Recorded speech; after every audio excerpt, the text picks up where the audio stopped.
Hello and welcome to Film Lovers. I'm Sonia Chung. I'll be talking to people who work in the film industry and who are also avid film lovers. Today I'll be talking to filmmaker Simon Harris. Hello, Simon. Hello, how's it going? Good, we finally got there. It's been a while. Yeah, we finally got there, didn't we? Yeah. My first ever podcast, so I'm really excited. So thanks so much for having me on. Oh, thank you for coming. So why don't you tell us a bit about yourself? So where you're from, your background, and where your passion for film developed, and how you got from there to being where you are now, basically. So a bit of a timeline, basically. Cool. Yeah, sure. Yeah. I'm from a little place called Christchurch, which is just near Bournemouth in the south coast of England, and grew up by the sea. So and I went because of that. I kind of had a passion to stay by the coast. So I went and studied film studies at Falmouth University in Cornwall, which was just awesome. I used to love it. We had like 2 lectures on a Monday, which I guess for some people would be like, ugh, but I just loved it. It was like we went in, we watched 2 like mad movies, and we'd have a lecture about them afterwards. And so I just kind of, my passion for film, I guess, was enhanced at university really, because we'd watch all these crazy films that I would never have thought about watching otherwise. And then then I finished university and just got a kind of like need to work, right? So I kind of had a few contacts and ended up kind of freelancing in London a little bit while still living in Bournemouth. And then I did a bit kind of some interesting stuff on actual big movies as well. My cousin, she's a prop buyer, so she works in the art department, and she basically buys and rents props for big films. And I ended up working on there's a Martin Scorsese film called Hugo, which is like a kind of, I guess it's kind of a kids. I never actually saw it in the end, but I worked on that for a bit, which was fun. Like, it was mad. It was like the first big film set I'd ever been on, and it was huge. And it was when I was there, we were shooting at a place called Leavesden, and they had this real train in this, I think it used to be a tank factory. It's the most it's, I know that you kind of hear about the big sets, but I'd never been on a big film set before. And you had like Martin Scorsese walking around, with he had like 2-person assistants because his eyesight's so bad, and there's obviously wires and cables everywhere. So he would like kind of totter onto set, say something to like one of the actors. I think Ray Winston was in it. I think Ben. What's this guy? The guy that played Gandhi. Anyway, he was in it. Kingsley. Yeah, then Kingsley. I think That's it. Is it Ben Kingsley? And also the guy that was Ali G. Sacha Baron Cohen. Massive. Sacha Baron Cohen. He's like a massive comedy actor. He was like in the scene that we were doing, like over and over for the few weeks I was there. And he'd come on and he'd like say something, and then he'd sort of like wander up back to his tent. And watch it on the video monitor, because I think he's quite old now, and I think he finds it's quite stressful for him to be like on a big set like that and be at the end of the camera. Anyway, it was like, I'm sort of waffling on, but it was like a massive eye opener, really. It was like from going from these like little student films with like one camera and just all these us students who didn't really know what we're doing, and then you're on like a film set with like I think he's called Bob Harris, the DOP. Bob. Anyway, he'd just done Inglourious Basterds with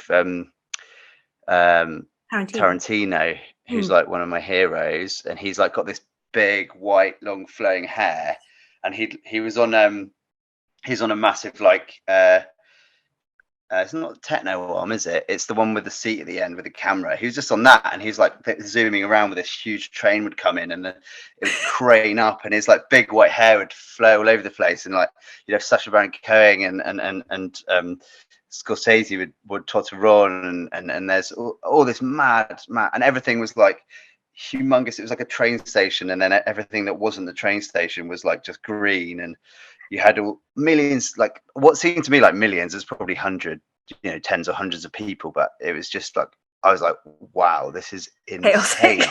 Like people, I think you kind of like think what film set's going to be like, and then you get there and you're like, can't believe it, Yeah, so that was like mad. And then the next one I did after that, I did the whole movie. I did a film called I was in the prop department. I was like a prop standby prop, like third standby prop. The next one I did was a film called Snow White and the Huntsman, which again was massive budget, and we did the whole film. So we were going from set to set, and it was Christian Stewart was Snow White, and the Huntsman was Chris Hemsworth, and he was like I don't think he'd done a lot at that point. Was he in Neighbours or Home and Away, wasn't he? Yeah. So he'd done I think he'd done a couple of movies. What was his one? He'd done something, and then he did this, and he was like, that was one of his earlier sort of like big budget films, and that had Ray Winston, had all the dwarves were like these massive like British actors. The guy that played that show that was about the antiques dealer, Lovejoy. What's his name? Oh, is it Ian McShane was in it. Yeah. So there was like 10 dwarves, and they were all like A-list kind of like British. Yeah. What's his name? I'm really bad with names. Bob Hoskins. Like, it was one of his last films, and yeah, that was cool because I did the whole movie, so it was like I was on it for I don't know what it was, like 3 months, isn't it? And that was like after the kind of like madness of that Scorsese Hugo one, it was like you get into it and you start actually working and stop being so sort of starry-eyed or whatever. And yeah, that was wicked. So I just kind of did that, and then I spoke to, I don't remember who it was, but they were like, look, mate, you don't want to be working in props. Basically, if you want to be a director, which is what I'd said, you need to go and be a director. You need to go and make your own films and stuff, because like you could just end up. He was like they were kind of hard. The prop guys I was working with got hard people, but they were kind of nice as well, but they were like, look, yeah, you're going to you just get stuck here, basically. Yeah. You're not going to get stuck here. You'll do massive films, but you're going to be a prop guy. You're never going to be a director. Yeah. You're never going to be a director doing this, which I don't know if that's true or not, but they're kind of old school, and that's what they said. So I went back to the sort of freelancing kind of promo corporate stuff that I was doing a little bit of before, and yeah, I sort of ended up being in-house at this small production company, working my way up from just a kind of production assistant up to I was producer to direct by the end before I left, and had my own accounts and had my own clients and stuff. And then I went freelance about 4 years ago. So I've got my own base of clients now, and had fun and games in COVID lockdown when there wasn't any work. That was quite interesting. I just had two years of like okay work, which is nice. And in between all the kind of promo branded content stuff I do try and do short film or something creative. I've got a feature film that I'm attached to that we've been trying to get off the ground for ages now, and we were almost on the edge of getting it funded, and then it kind of went quiet. So yeah, sorry, that's an incredibly long answer, but no, it's fine. It's always is that all right? Yeah. I just sort of went off on a tangent, but that's all right. Yeah. I do that quite a lot anyway. So, but it's always good experience, isn't it? If you're not used to what it looks like being on a film set. I mean, I'd imagine so you started out in that way by being a props person, etc. Yeah. I mean, I remember being a film extra when I was in my teens and did a bit in my 20s. And that was before I went to drama school, or was during the same time, kind of overlaps. And that's quite a good way to see how it works behind the scenes.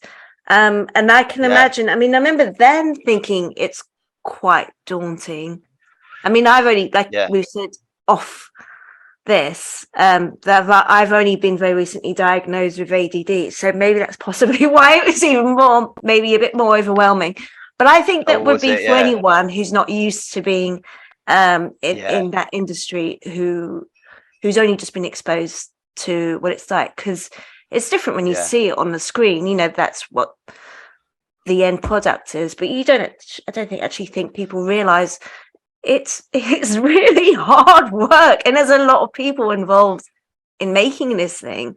You know, it's Mm. a And team. if you're an extra, you're not going to be on. You're going to be on a big, like the scene that you're doing is going to be pretty big scene, right? You know, they don't Yeah. get extras in just for like you know, even if it's a cafe or a restaurant, like you know, you're going to be it's going to be you know, pretty decent sized scene, isn't it? If they're getting an Yeah. extra in, because like you know, they could just get you know, there's going to be some size of crowd, and there's going to be a big enough shot, and the set's going to be big enough. So yeah, and to sort of walk onto that, and uh, uh, yeah, I just remember the first time I walked on to that Scorsese set, and I was just like, I just Thrown was away. literally, yeah, it's like I was like a kid, like I was like the person in the movie that goes onto the movie set that can't quite believe their eyes. Like I was literally like, I probably said wow like that. I probably went wow. How old were you, do you reckon? I wasn't that young. I was like just out of uni, so like 21 or something. Oh, okay. Okay. Yeah. But I guess there's more because like if you've got an interest in it, you know, in the film, Yeah. it's sort of like more amazing, isn't it? Because you kind of you're like you have a slight understanding of what. Because if you're a child, you're just like, oh, this is amazing, but I Oh, don't, you know, yeah. it's just what is this, you know? But I Yeah. suppose if you kind of like have some kind of understanding, yeah, no, it was really cool, and yeah, I just on the other side though, you know, I love talking to Scorsese. Like I love watching films. Like I just, you know, Mm. that's and to see a film set like that. It's like this is where the magic happens. You know, like that was what it was like. It was really cool. Especially if it's one of your heroes as well, if you're a big Yeah, Scorsese fan. That yeah, must be kind of like a dream come true, and that's your first gig in a way. Did you actually yeah. get to see him?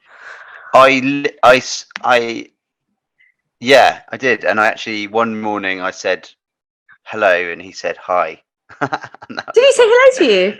he said I said hello, and he went hi like that. He's got kind of like yeah. I think He's he from was New like, York, well, I think. He's a New yeah, Yorker. he's from New York, sort of Italian American, Yeah. kind of like. I guess he's probably is a bit. You know, he was walking onto set. He has these glasses that are like are so thick, like they're you know like they're really thick, and he was being kind of escorted by these two young people through across all the wires and stuff, and I just said hello, and I think he was just concentrating on kind of literally getting onto Yeah. set. Like I think it's probably quite difficult for him on a big film like that. Anyway, yeah, I wasn't expecting to just like stop and shake my hand and you No, know. no, no. He's very busy. Yeah, exactly. Very busy Yeah, man. Um, yeah, but exactly. yeah. So what were you so you just mentioned that he was one of your influences, and that brings me on to my next question. Who were Yeah. your influences growing up Well, watching? Or who I stood know out it's a to bit you? of a cliche, but I did kind of like my world did change when I saw Pulp Fiction by Quentin Tarantino. Um, that was the first Tarantino film I watched, and then I watched Reservoir Dogs like probably like 2 days later because Okay. my mate who I watched it with had Reservoir Dogs on video, and I borrowed it, so I watched Pulp Fiction at his house. Um, Kieran O'Neill, and then he lent me. So yeah, like I mean, I know it's cliched, but it really was just like I watched those films and I was like, I just I want to do that, you know, or I want to sort of explore that, you know, find Yeah. out like what, because all the films I watched up to that point, I think, you know, they're great, you know, but they're all sort of, they were kind of hadn't woken me up in that way, you know. Mm. And then once you do that, it's like a, you know, things like Pulp Fiction are a kind of gateway, aren't they? They're like a kind of gateway drug or whatever for more interesting, you know. That's like, Yeah. it's almost like a kind of accessible art house Well, I was kind going of to movie or say, I mean, something. for the time, it was like was it the early, well, Reservoir Dogs came out in the early 90s. So, I mean, I was Yeah, I probably think it's like 91 and then 94. I when think Pulp Pulp Fiction Fiction was came out. 94. Yeah. So So I'm I pretty was, sure it's the same year as Jurassic Park. yeah, oh, was it? Okay, yeah, I remember. Yeah, because I would have been in I think secondary so. school and I would have been too young for it at the time. But I did see it. Well, I remember seeing Reservoir I Dogs. was too young. I was like, I think I was 6. I was 15 or 16. Yeah. So But they were very art house, weren't they? So that must have been, I mean, he yeah, was really young at the time as well, because he just literally came out of working from a video shop. So that was basically his whole yeah, film yeah. career, really, isn't he? I mean, he's very impressive. You know, He he's not had wrote. any Yeah, film school training, but like he's basically like a film encyclopedia. He knows everything back to front, and he's yeah. I know. all sorts of um but Reservoir Dogs was actually quite a low budget, wasn't it? And it was only that was very art housey in a way, you know. And to see that in a cinema, I can imagine that must have been very well, shocking, but also quite refreshing for audiences to see, because they were used to seeing, Yeah, you know, big budgets like them would have been Seven and yeah. what was the other one? The Usual Suspects was another, but they're all kind of big budget type Oh ones. yeah, big budget sort of thrillers with like huge set pieces. Whereas this was a kind of paired, what do you call it? Kind of stripped down, Mm, almost like theatre like, which is I think what's so good about it is that his his so dramatic. You know, his films are so dramatic, and he mm, managed to like find drama in the kind of in you know, in small things and small things about people's characters. He manages to like make it dramatic. You know, like I love that the bit in Reservoir Dogs that I love is I think it's called the latrine story or something, and it's about it's the whole section where Tim Roth's character is preparing to go undercover in mm. this and he's with this other guy who's kind of his like trainer, and it's a really cool section, and he's like, and he says, you got to know the latrine story. Oh yeah, he has to memorize It's this kind about of knowing, anecdote. yeah, Yeah, if you're pretending, if you're lying that you're in a toilet, you can't just say you're in a toilet. You need to know like the details. You need to know yeah, what it yeah. smelled. You need to know you know, which is so cool because it's like that's what writing a film is, isn't it? You Mm. know, And he was very you know that. he's sorry, he's always been really good at writing dialogue and also just dropping in, you know, because both films are, well, all of his films are very intense. But then he's very good at sort of bringing in normal conversation out of nowhere. Do you know what I mean? Like there's a bit where they're in the car and they're talking about um who are they talking about? Pam Grier and the series that she's in. You know, just like, Yeah, oh, have you been listening to the super sounds of the 70s with Steve? 70s. Yeah, Yeah, yeah, yeah. yeah, So that's sort of, you know, yeah. there's you know, obviously there's this heist that's about to take place, and it's quite a Yeah, complicated but he's film not because interested in. It's great, isn't it? Because he's not interested in a lot. yeah, Like most, you feel like most filmmakers would be like, oh yeah, why don't you know, or most producers, I suppose, or I don't know, would say, well, why don't we see the heist? You know, but it's not interested in no, that. You know, it's interested in the characters and the drama, you know, that comes out of it, which is kind of so cool. Oh, I thought it was so cool at the time, and I guarantee you, if I watched it again now, I would think it was just as cool. yeah, Yeah, so that was it. Yeah, Tarantino, and then Scorsese. I think probably came pretty soon after. I would have thought. The first time I saw Goodfellas, actually, I don't think I liked it. I couldn't understand like why. I couldn't. I didn't. I thought I thought they were all just terrible. Like they were all, you know, all yeah, these gangsters. I just thought were like, I didn't get it. Like why were you no, empathizing? But you have, I don't know, like I watched it again like a few years later, I guess, and then I enjoyed the film because I realized like the music and the shots and the kind of like slickness and then I kind of watched it again. I think it's probably the third time I like totally get it. It's like you get, the whole point is that Well, you get it like starts with being quite glamorous, doesn't it? And then you realise that yeah, that's actually it, glamorous. it, You get it you feel like you want to car be in that crash. world. Yeah, yeah. Yeah, And then you yeah, slowly see the kind of descent into his, well, where he got to where he was, and he ended up becoming an informant, didn't he? And well, yeah, everyone was yeah, and after then him. They were all after him. So it's yeah, but it's funny. That's one of the Henry. other films I never saw. I mean, I would have been too young when it came out. It would have been in the early 90s as well. Oh, as a quick side note, do you know what's funny about that film? Is it would have been in 91, and the irony behind that film is I always laugh when I watch Home Alone. Oh yeah, Joe Pesci literally did Goodfellas yeah, right before he went on the set to do yeah, Home Alone, and yeah. don't you find that really funny? And you think about He's like, so good in Home Alone. I love it. He's so good. I love that film. I watched that film obviously way before I watched Pulp Fiction, and I loved it. And I love Home Alone 2 as well. But I love Home Alone. I watched like there's only two Christmas films I think are any good.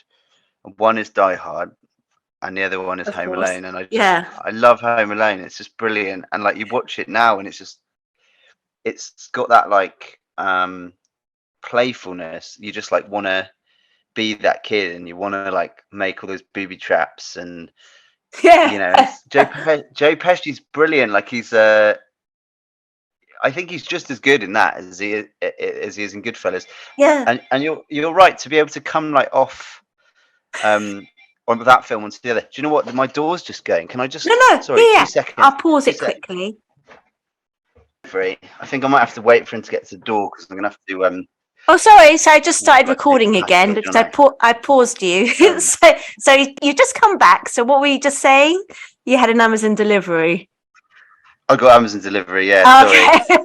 So Um, annoying, isn't it? I think I'm gonna have to just go to the door again and take the package, because it's just Okay. Do you need so to go two and do it sec. now?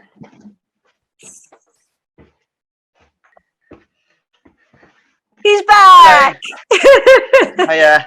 So sorry for audiences. Simon had an Amazon delivery, so I had to pause. Sorry. This is all right. Um, It's the joy of yes, working from home. yeah, I know. Yeah, exactly. So I think I did know. I guess I knew that they were the same year, but I didn't know he went up from Goodfellas straight to Pretty Home much, I Alone. think. They were Yeah, saying, really. yeah, and there's on Netflix, there's like that really good show about the movies that made us, Oh, yeah. where they talk, and there's a Home Alone special about it, and they Oh, do cool. briefly bring it up, and they said that when he saw the script, he wouldn't read it unless there was the F bomb in every sentence. Oh, So, yeah. or when he was on set of the director, like he had to do that because he's so used to swearing all the time. So it was like, Yeah. so And there's so like kids. And there's so like, obviously you could yeah. do it around Macaulay Culkin, but Yeah, I mean, okay. I didn't know. I mean, obviously I was a kid when that film came out, so I only knew him from that film, and I can't even remember when I saw Goodfellas. It must have been in I can't remember if it was in my 20s or my 30s. So it was one of those films I knew of very Yeah. well, but I'd never actually seen properly. And then very recently, maybe last month, October, November last year, I saw it. And Oh, actually, really? Oh, yeah, and okay. as an adult, or maybe I'd never seen it before, or I'd only seen it in bits. But then as an adult, I did kind of actually kind of understand why this was such a big film when it Yeah. came out and blew everyone Yeah. away. I mean, it's really violent, but like Yeah. you It's said, really it violent. shows the glamorous Slick. side of him, isn't it? Yeah. Of he's Yeah. a young kid. He gets like kind of like he Well, enjoys the what would you respect. call it now? I mean, it's basically grooming, right? I mean, that's what Yeah, well, yeah, I guess it is, isn't it? Because you yeah, you're you right, that actually. it's sort of he gets seduced by this kind of Lifestyle. lifestyle. Yeah, exactly. And then we in turn as an audience, I think we get seduced by it as well. I think, and that's the point. And I didn't get that when I first saw it, but you do, you like the suits and the way they talk and like the food and that awesome shot where he takes her in the back of the restaurant and you go all through the kitchen. And you know, that's such a brilliant shot because it's like it's not just a cool shot, and it's not, because every director wants to do a shot like that, right? But it's not, but Hmm. you know that you see people, some directors who are just doing it, you know, okay, it looks great, whatever, but it doesn't achieve what it achieves in No. Goodfellas. You know, with Scorsese, he's like showing you like this is how they live. They go in the back route to all of these. You know, you want something. Why do that? You know, when you can go in this way. You know, and we just kind of like they're underground, and then they come out of the underground into these like glamorous, you know, situations where you've got Yeah. guys singing that's how they get to the kind of the the kind of standard places that everybody wants to kind of hang out, you know. But they Yeah. go in the back door, they go through the kitchen, they go past all the kind of like service people, you know. They go through the, you know, that corridor and this corridor, and then they pop out there, you know. They don't go in the front entrance with the, you know, with No. the valets and the It's servants funny who are that you there. say that because you just made me think while you were saying it. It's kind of like a metaphor for what they're actually doing, isn't it? Really, because they're putting Exactly, forth yeah, these normal lives with their young families, and then like yeah, looking like they have a normal job. There's the image of this job, and then they're doing all these underhand things and going through all these routes, yeah, you know. And then there's like yeah, the police are involved, you know, at one point when they're doing I can't remember, they're setting off beer, whatever, I can't remember. And there's a couple of cops that are actually yeah. involved in the process of it. And it's oh, hang on, I think I'm running out of time. And I'm not. I've got 9 minutes left, so we'll carry on for a little bit, Okay, and then we'll carry on. We'll do another session. yeah, Um. no worries. So what was I saying? Yeah. So he's very clever for doing that. But there's just another point I just thought about while you were talking about that. Is that Yeah, I think part of the glamour that he's very good at portraying in Goodfellas is this kind of unique um, family sort of situation between him and the yeah, mob. So not their actual families, and and that's probably a bit of the seductive side of it. But then you realize that actually, if you do one thing wrong, if you slip up one thing, yeah, immediately you don't know who's going to turn on you, who's going to kill yeah, you, and yeah, that's really terrifying. you yeah, know do you know what I mean? So yeah, totally. Yeah, yeah. It's mad, isn't it? It's like, because I'm quite sort of, I don't know, like suggestible, or I don't know, but anyway, I'm yeah, quite like, I'll watch something and I'll be like, oh, I could, yeah, I do could that. be a gangster. But it is Yeah, really you know, shocking. And the beginning of yeah, that film, I mean, they're just like yeah, yeah, driving in the yeah. car, and then when you And then see they what go they for, do, oh, dinner I mean, at even food. now I can't handle it. It's just, Oh, it's so there's a violent. fact, quite a cool fact. Did you know that the lady, so you know they go to Joe Pesci's mum's house and after they've killed that and buried that That's guy, his and mum, then isn't it? that's Martin Scorsese's mum. Yeah, Yeah, I saw yeah, that yeah. interview. That's cool, isn't That's it? so And funny. She's so yeah, good and in that film as well as I mean, I guess he wanted to make it feel like an authentic Italian mother who I guess would do that. yeah, So that's probably why he didn't cast an actress, because that's how she would treat her son when she saw her son. And does she actually know in that film the character his mum's playing, or Joe Pesci's mum? Does she actually know what her son's doing, do you think? Or she's just kind I, of d- slugging it off like the young wives, they know, but it's yeah, like, I don't know. I don't. I'm pretty certain that she doesn't know that they've just gone and like stabbed a guy and buried him, and you know, who knows? I think let's go that's to the kind hers for of dinner. that's the like beauty of it, isn't it? It's like like you said, it's quite shocking. Yeah. So yeah, Scorsese. I mean, obviously I didn't. on that film set I was on, I didn't run over to him and go, "Oh my god, I love Godfellas! I didn't like it the first time." I You know, know, but it must be you so can't do hard that. not to get starstruck when he's one of your major influences. Like, I love that film so Yeah, much.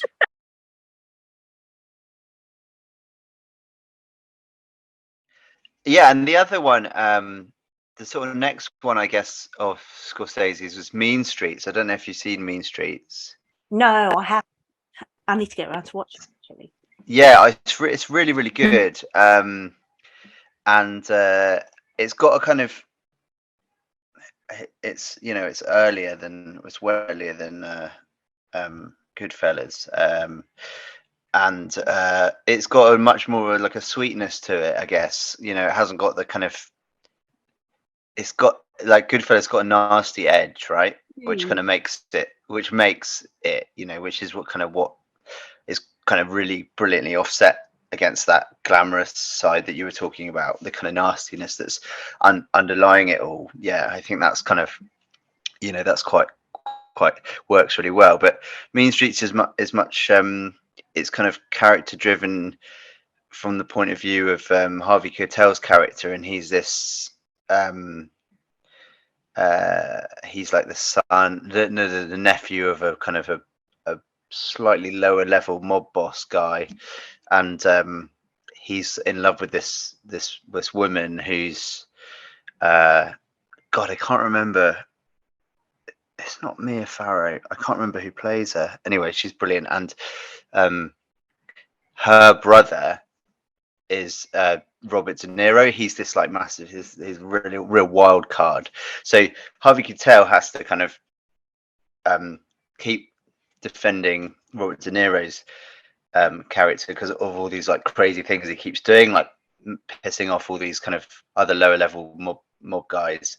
And they keep coming to Harvey Keitel's uncle saying, "Oh, he's pissed me off, again." And there's this one guy that he keeps pissing off, and Harvey Keitel, because he loves his sister, has to keep kind of defending him against, and it's like got this kind of this love is kind of at the heart of it.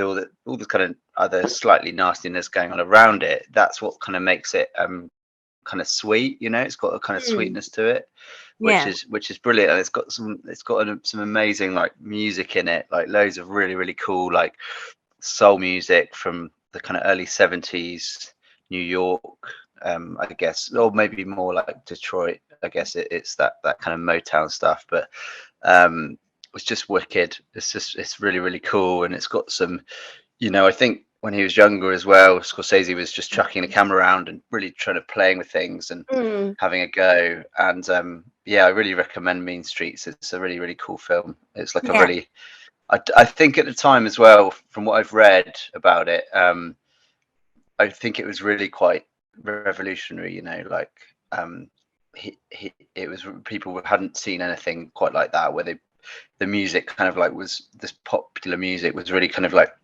the driving force behind these scenes of, I don't know, there's like one scene where they're getting drunk in a bar, and I think it's Be My Baby comes on, and they just get really drunk, and there's a real like pleasure in the way they shoot it and the way it sounds. And there's a bit where I think they put, when they filmed it, I think they put him in like a shopping trolley or something, and he's just going around, and you just get this shot and go around the bar like drinking. It's really really cool, really really cool. And like, I think, yeah, if anyone who likes Scorsese's films hasn't seen Mean Streets, I'd say that's like definitely one of the ones. That, and Taxi Driver and Goodfellas. They're the, although he's made loads. I mean, Scorsese made so many. They're the kind of gangster, kind of violent, I guess. Well, I think that's what he's kind of associated with, isn't it? That's but he's done loads of other stuff. I loved what's the one where De Niro plays that like mad kind of like psychological, he's like terrorizing his lawyer, the lawyer that puts him away. The one that they did like a remake did they remake it? It's the one with Scorsese one's got Juliet. Yeah, the remake. Oh, it's going to annoy me now. The original was with Robert something. Because Robert De Niro plays, and he like does that thing where of a black and white film. Hang on, I'm going to find the title. Oh, was it? That was a remake. Okay. Yeah, yeah, It's yeah. not Did like you not know that? Oh, I hang thought on. it was based on a book for some reason. Yeah, Maybe yeah. it's also based on a book. Yeah. My oh, Cape Fear. Cape Fear, that's it. Cape Yeah, yeah. Fear. The Yeah. original, the original was so it was a remake. Well, I guess his version of it, Cape Fear, of an old black and white film, called the same thing. I'm gonna find Ah, the. okay. So Cape Fear, the one you're talking about, came out in 1991, I think. Yeah, Yeah. Oh, and and then then there's one. It's the '62 one with Robert yeah, Mitchum. I've and not he's seen that. he's terrifying. I mean, he's quite a big guy anyway, but he's absolutely terrifying in that film. I mean, I haven't Yeah. seen it, but I know Oh, of people who've seen it and right. I'm gonna film watch that. reviews. That's brilliant. I'm always looking for like movies to. Yeah, yeah. I So bet you can. it'll be interesting I to bet kind of. that's on BFI. I love. I subscribe to BFI Player, which I Oh, love is it on because it's there? got just got. I don't know, but I bet it is. And I it's need to yeah. give them a watch. The thing is, it's quite hard to not try and compare, though, isn't it? It's. I'm not good at Uh, watching remakes. Like I watched a remake of West Side Story last March, and I hated it. oh, I Yeah. haven't seen. Oh God, I haven't seen that. I think I would. It had Yeah, mixed because I love the reviews. original. Yeah, no, I'm a Did it? complete and the you know, I try not to see it in that way, but I just didn't think it told the story as well, and they got to it too quickly. I mean, Really? the original is really long. I've got to say, but it just didn't work for me, and I was a bit annoyed with it. And I Yeah. was not really. I was my Bit sister annoying. like Yeah. you don't look impressed, and I was like, I mean, I remember it had Yeah. mixed reviews when it came out. Some were like they absolutely loved it, and then others were like, yeah, I don't know what you did. Yeah. To tell you what, my dad loves musicals, and he used to have the tape of West Side Story in his van, and like used to be one of the tapes that we would be like, oh Dad, can we put this one on? Yeah, we had And a CD. we would when we were kids, we call it the funny tape because it had. We used to think that song "G Officer Krupke," you're Oh very yeah. upset, you never had the love that every child ought to get. We used to think that was hilarious, so we'd call it the funny tape, and we'd always like fast forward. We'd be like, "Oh, we're really boring," like "There's a place for Oh, us." Like the lovey bits. Yeah. yeah, we'd fast forward Love that those bit. ones and call it the funny tape. But anyway, like it's just like no, I know all the songs like that. It's wicked, and like that movie, I love that. Love that movie. It's so good. Mm. It's kind of like got a weirdness to it, like there's a kind of It still feels it's very kind of contemporary, doesn't it? Like the original feels like I mean, you can tell by the fashion; it's obviously outdated. It was like 1960 something or something like that. yeah, with the bomber jackets Just and like the stuff. But way they choreographed everything, the cameras moving, and it yeah, still feels really fresh. And it's been I love that style of 60s, like I guess jazz kind of influenced um yeah, that kind of like there's that song cool, be cool boy, crazy boy, yeah, get yeah, in loose it. boy, breeze it, buzz it, easy does it, and Yeah, they shoot it in like a multi-story car park, I think. yeah, yeah, yeah. That's such a good It's really, scene. it's wicked, man, and I love that song, and I love that scene because it's like it's It's that really kind of intense. inner city pressure, that uh, it's that pressure, it's that kind of like idea of like the holding in the pressure, Mm, even though you want to like you want to kind of like let it out, and it's like it's just yeah, it's really cool, and the music does that, doesn't it? It goes like ba da ba da, and then do do do do.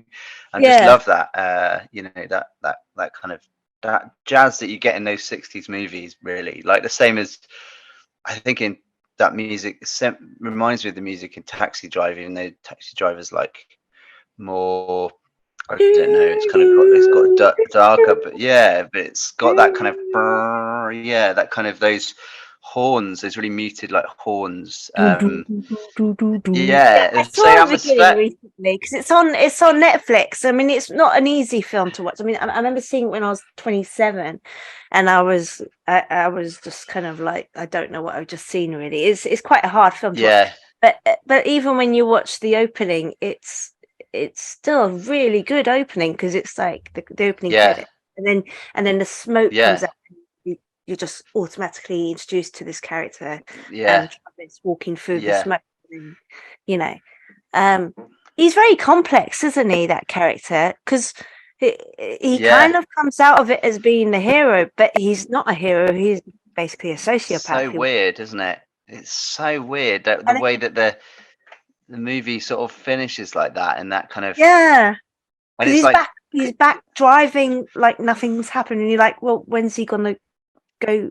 When's he gonna lose the plot again? Do you know what I mean? Like he's yeah, or like, did it all happen in his head or something? Or, yeah, and he's kind of, and you also think like, when you think, hang on, this, which world? Because it's like you think it's the real world, or you're kind of led to believe it is, and it's like, and then you realize at the end it's not. It's a different world. It's a world where that happens. Like it's a world that he's maybe created in his head, or like where because it seems so unlikely that he would like just be he'd go cool and all of like a kill sudden. all those people and then be Yeah, lauded as a hero. And do you know what I mean? Like yeah, it's like it just the world, like you like think you've been watching like a kind of version of reality, or like you think you've been watching the same world that we're in, and then yeah, I think it's not that world. yeah. It's like a different world, that one that's slightly shifted to the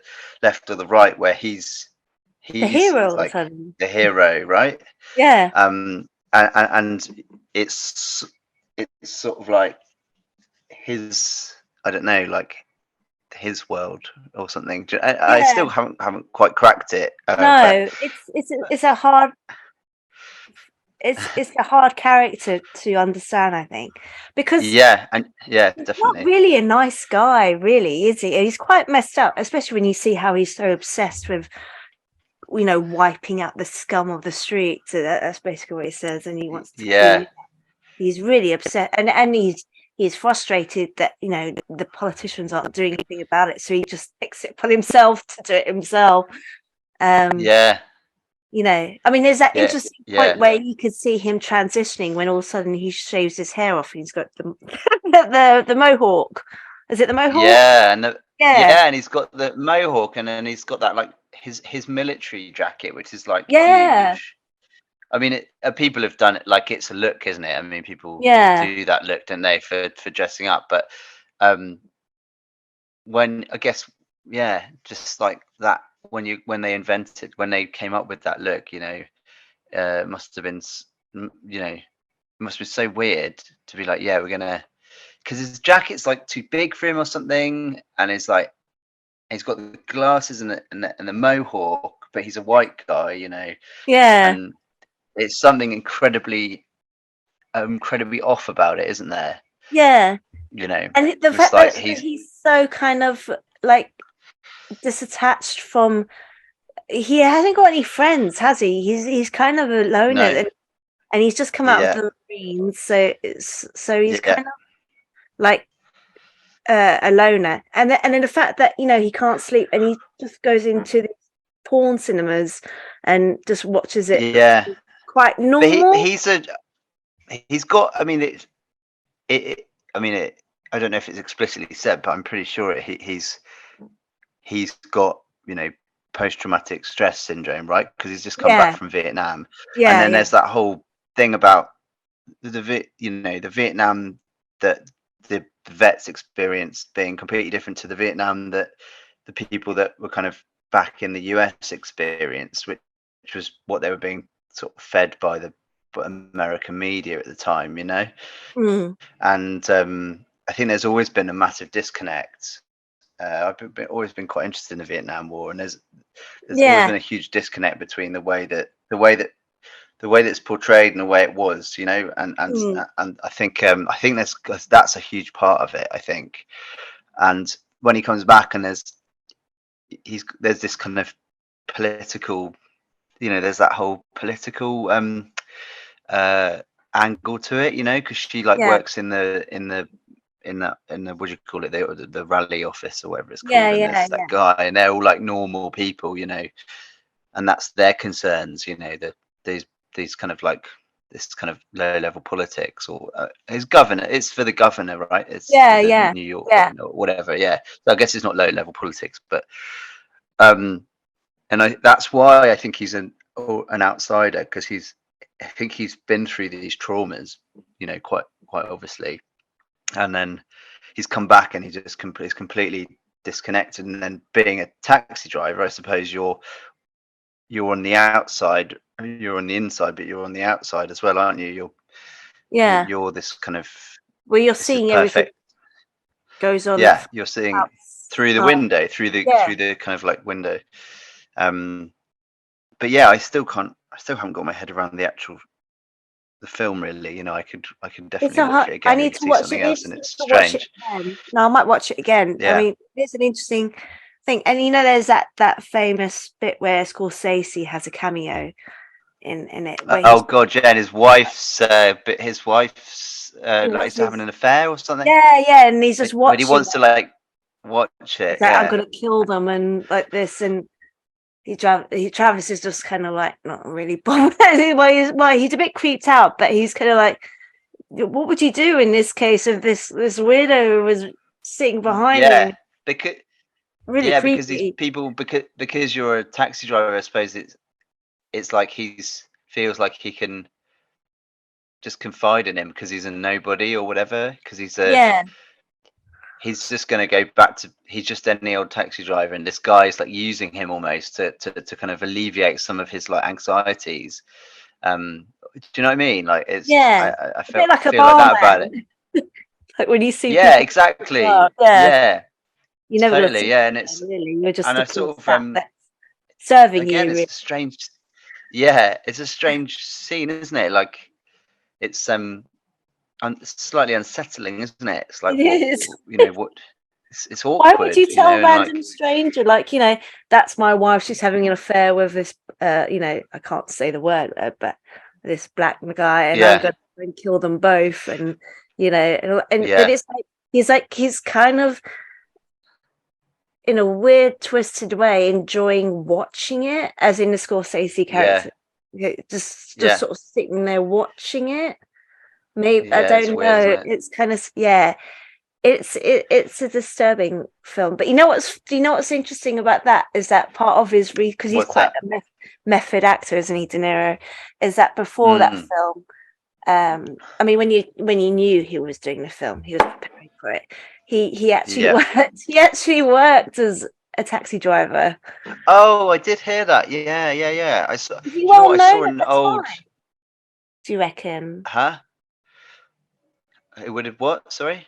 Was he well known at the time when he would have been doing the? No, because I saw. So this is quite funny. Like, I will come. It does come back to it, but my friend didn't know who. Uh, oh, what's that guy, that talk show, the British talk show host, from like Jonathan Ross? from 60s, Jamie? 70s, the Uh, northern guy, Michael Parkinson. My friend oh didn't know who yeah, Michael Parkinson was, and I was like, what? And I was like, Michael Parkinson, and I like spent like half an hour describing yeah. him, and she's like, no, I've never seen him, I don't know who he is. I was like, oh my god, okay. So anyway, I just was like, right, Michael Parkinson interview, and I emailed her just the first one that came out, which was the one with De Niro talking about his like acting. I think he talks about Taxi Driver and another film he'd just done, Oh, okay. I've never and seen that interview. yeah, it's just one of it. It's just a Parky interview from like the Yeah. 70s, but it's fine, it's cool, and De Niro comes across really well, and yeah, he said he said he did what you just said, and and um and Parkinson was like, well, didn't people recognize you? You've done a Yeah. couple of movies by now, you've done Raging Bull and stuff. He's like, honestly, no, people don't. If you're he's like, one person once recognize me in like the whole. I think it was like a month or something. He did it. Really? Um, That's really yeah, he interesting. said nobody because they just see you as a taxi driver because and that's really interesting, isn't it? Because that's pretty much one of Was Raging the Bull key afterward, players. I think. Oh, maybe it Yeah, I wasn't. think he was a bit older, He'd wasn't done he? a fi- They he would have done maybe a yeah. It was maybe it was after, but there was a film he'd done that yeah, people it would, was well known. he wasn't like massive, but he was like he'd been Well in the known. movie, Mm. and yeah, I just think that's really interesting that like no Yeah. one recognized him. They just saw him as a taxi driver because I guess you would, wouldn't you? I mean, you get into the back of a Well, taxi and everyone's so busy as well. If they're just normal working day yeah, people running around doing, they've got to get to the office to that. Why would you think Robert? Do you know what I yeah, mean? because he says like, did you not? He's like, oh, did you have to lie and make a backstory? I was like, honestly, nobody asked me about what so I didn't have to lie because I didn't have to make it up, because nobody asked me, which is interesting, isn't it? That's like what the Yeah. movie. That's one of the reasons why that's kind of one of the kind of key players in the film is the fact that he is this kind of anonymous sort of guy that just drives around the streets and you get to see it from his point of view or whatever. Yeah, but like I said, it's a tough nut to crack, isn't it? I haven't quite cracked it yet, but I do Yeah. love that film. I love all the kind of components of it that make Yeah. it's brilliantly shot, and I love the music. I think the music's is it Bernard Herrmann? Oh, I think you're right. Yeah. You Googling it, Yeah, I have to. especially the Yeah, Bernard Herrmann. Is it the same guy that did Psycho then? Um, Get I busy think Psycho. I think you might be right. Uh, Because it does have that kind he of did Hitchcock. He did Hitchcock. He did a lot of Hitchcock, right? yeah, Bernard yeah, Herrmann. yeah. He did the site, that Oh yeah, and the opening. It does have yeah, you're right. Oh my God, he did Taxi Driver, Vertigo, Psycho, and Citizen Kane. I mean, that's wow, pretty good, right? That's some pretty a good stuff to very have on your good CV. CV. Yeah, Yeah, I mean, yeah. So Psycho, yeah, you're right. Yes, spot on there. Yeah, he did Psycho. That's just, I mean, I got into Hitchcock a bit later actually because um, I did love Hitchcock, but I did a master's, and for my master's, I wrote my thesis was about because I'd just been getting really into Hitchcock, and my thesis was about uh, it was about how uh, women in Hitchcock films were empowered by their handbags. oh really? That's really Yeah, because that's funny because that you say that. it was like I think it was like the role of handbags in empower. I can't remember. It's one of those wafty Funny things. MA like titles, but it's like the role of handbags in Hitchcock films to empower women or something like that. Because they would like. So I talked about some where there would be a gun in one, or there would be like a letter that was like a really important, and they were always like really key, and he would always have a beautiful shot of like A the handbag. handbag shot would always be really beautifully framed, and um yeah. So yeah, next time you watch a Hitchcock film, Yeah, look out for what's that? handbag. Do you Look know what's out for the funny? role of the handbag. Yeah. Sorry, carry on. No, Oh, no, that's what I'm saying. Just like look out for what important part of the kind of story it holds inside it. yeah. We did. I think I brought this up once that when I was in college, the second year we did. Yeah, it was the second year. We did a term on.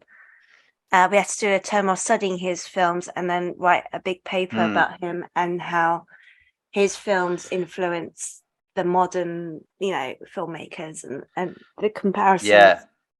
So we watched a few of them. We watched obviously Psycho and The Birds and yeah, I don't think we watched Vertigo, but I did see Vertigo many, many years later. A good one yeah, that we saw was Strangers on the Train, which is yeah, amazing. And I yeah, think they made yeah, that into a play.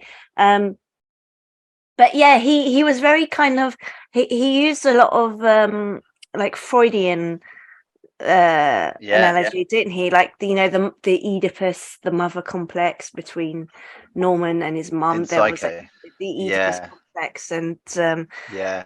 then there's several ones with the id and the ego, so that's a bit of Norman as well. Oh Yeah, yeah. Norman's Sure.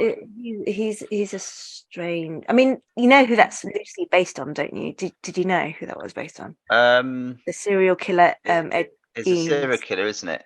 Ed Gein, Who? yeah.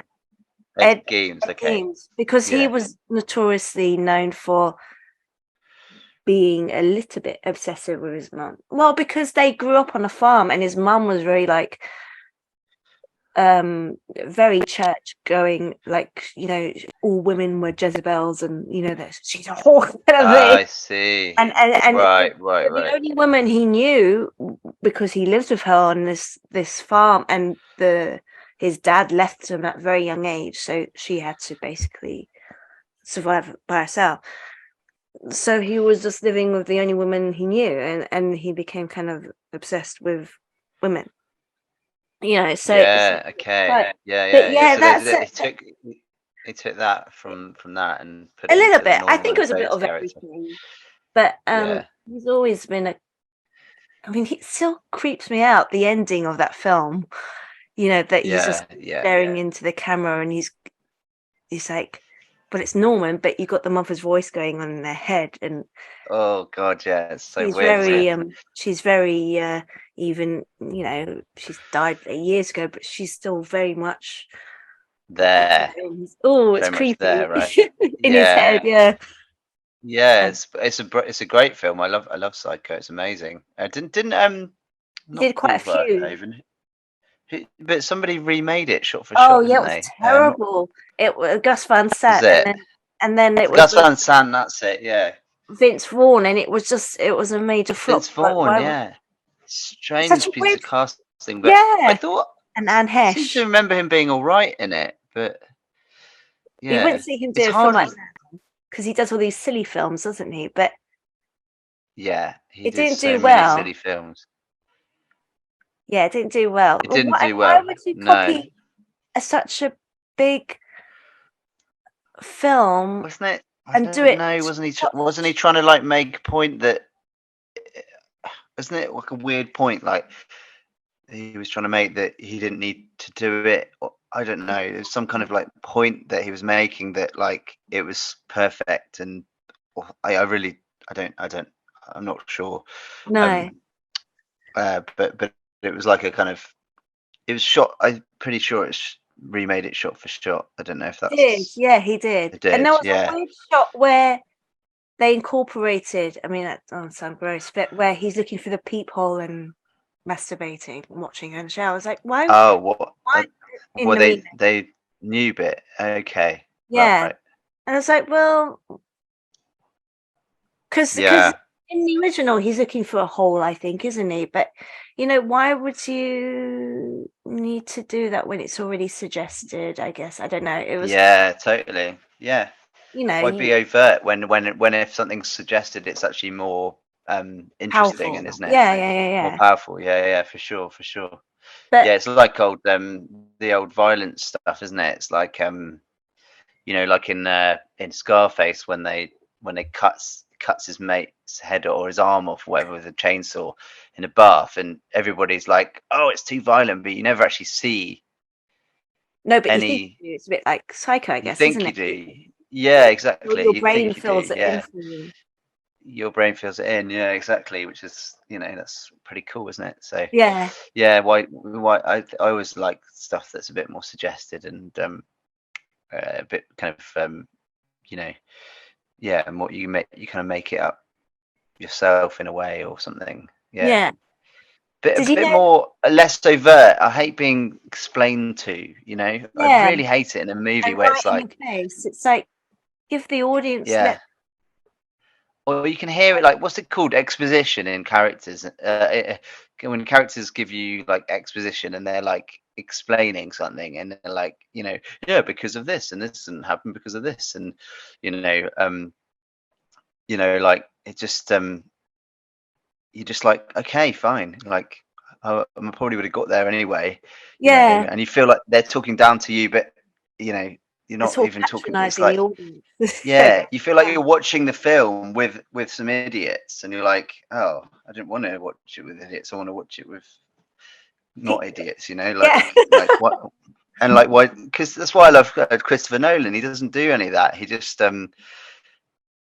kind of goes, right, I got this like, mad idea, and I'm Put gonna it run out with there, it. let the And audiences do what if you they get it, want. yeah. Yeah, If yeah, you get it, exactly. then you get it. If you don't, then sorry.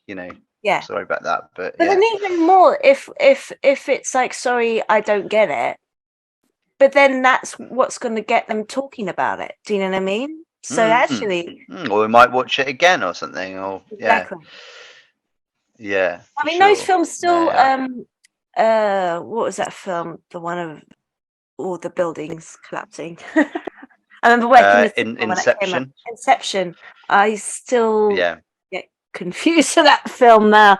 I mean, Oh yeah. I was working at the cinema and I remember sort of seeing it in bits, which made it even worse, really. And then eventually I saw it the whole Yeah. way through and still didn't get it. And still didn't get it.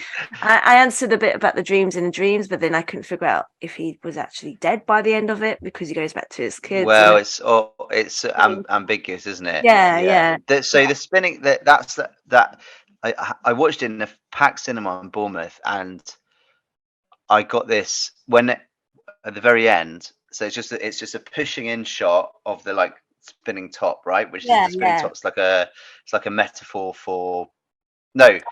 Is it If it keeps going, it's still in a dream or something, right? right?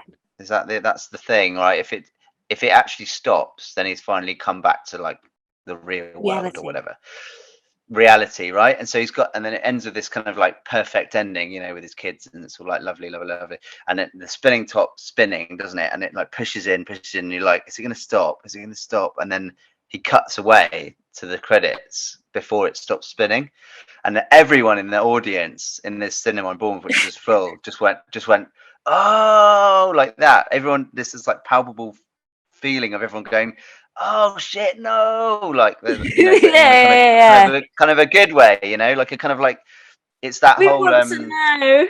yeah, I want to know what's that movie, the Italian Job, with the bus on the cliff and the Yeah, yeah, oh, hang on lads, I've got an idea, cut, end of the film, and pulls away, whatever. Brilliant, love it. yeah, yeah. And just like I just thought it was great because it's like he's made that movie and then he's got his audience exactly where he wants them, and everyone's like, "Oh, Nolan, bastard," you know, right in a good way, And Yeah, I yeah. just thought that's it's like when you're in a cinema and you've got full cinema and everybody's like vibing the same emotion or exactly what the filmmaker where he wants them or she wants them to be, that's just brilliant. And I just yeah, that was a kind of very palpable kind of sense of cinema then when at the end of that film, and I'll never forget that. And it's a great film, Inception, but